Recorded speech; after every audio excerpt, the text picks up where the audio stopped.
இந்த இதை வந்து கலவையை இது மாதிரி உருட்டி வச்சுருக்கேன். 4 ஸ்பூன் மைதா மாவு வந்து நம்ம கொஞ்சம் தண்ணியாக கரைச்சி வச்சுக்கலாம். ப்ரெட் கிராம்ஸ் பண்ணி வச்சுருக்கேன். இந்த மாதிரி சமயத்தில் ப்ரெட்டு ஒரு பேக்கெட்டே வாங்கி வச்சுக்கோங்க. ஏன்னா அது சொன்னேன்ல கொஞ்சம் ஈரமாக இருந்ததுன்னா அது போட்டுக்கலான்ட்டு. இப்போ இந்த மாவை எடுத்து உருட்டி இந்த மாதிரி பண்ணிக்கிறோம். ப்ரெட் மைதாவில் டிப் பண்ணிவிட்டு இது மாதிரி ப்ரெட் கிராம்ஸில் ரோல் பண்ணி எல்லா உருண்டைங்களும் ரெடி பண்ணி வச்சுக்கலாம். ஓகே, இந்த மாதிரி நான் வந்து இது பண்ணி வச்சுருக்கேன், ரோல் பண்ணி. அது என்ன காஞ்சிடுச்சு. நான் வந்து இப்போ 2 தான் போட போகிறேன்.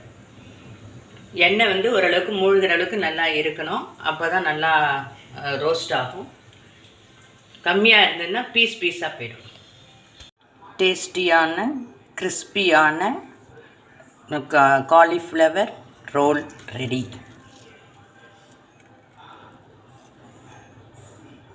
இப்படி சாப்பிட்டா எம்மியாக இருக்கும்.